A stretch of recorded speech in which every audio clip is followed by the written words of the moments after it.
Her pharmacy let her know that her insurance had denied that. They sent her home without the medicine. This is broken. It's broken. One of my PAs saw a patient who had some right calf tenderness and was suspicious for a deep venous thrombosis and sent her to get an ultrasound, which showed that she had a DVT. And we called in the anticoagulation for her, the medicine that she needed to be safe. And then her pharmacy let her know that her insurance had denied that because they wanted more clinicals. Like, we saw her in person. We were suspicious for a DVT. We got an ultrasound that confirms a DVT, and we ordered the treatment.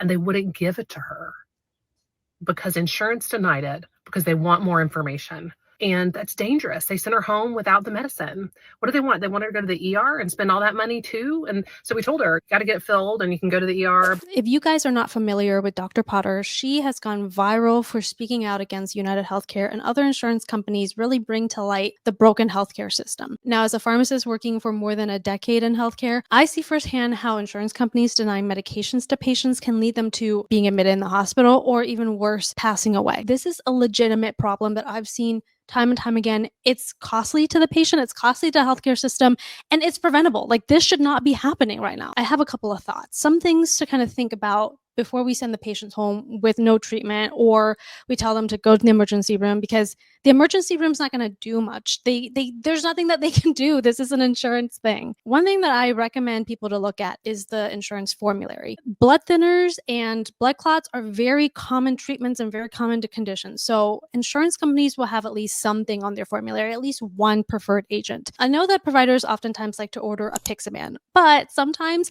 insurance company will prefer rivaroxaban, an alternative to apixaban. That might be something that you'll have to order if you want the patient to get the treatment. And if worse comes to worse and they don't cover any of these newer agents, maybe consider warfarin with Lovenox bridging. Like, this is what we did back when the newer agents weren't available. We have so many options now. To go home with no treatment should not be an option. A pharmacy may recommend using a manufacturer coupon for a 30-day supply with no cost. And I think that gives you like a 30-day buffer to figure out what to do once the coupon runs out. Do we switch them over to another agent, or do we do a prior authorization? The other thing is maybe using GoodRx. Other pharmacists, can you please let us know if you have any other ideas as to why this prescription was denied, and how do other healthcare providers and patients address this problem if they run to it next time? By the way, I'm Thu. I'm your pharmacy friend, and I love to deep dive into healthcare and anything pharmacy. So if you're interested in this type of content, make sure to follow for even more.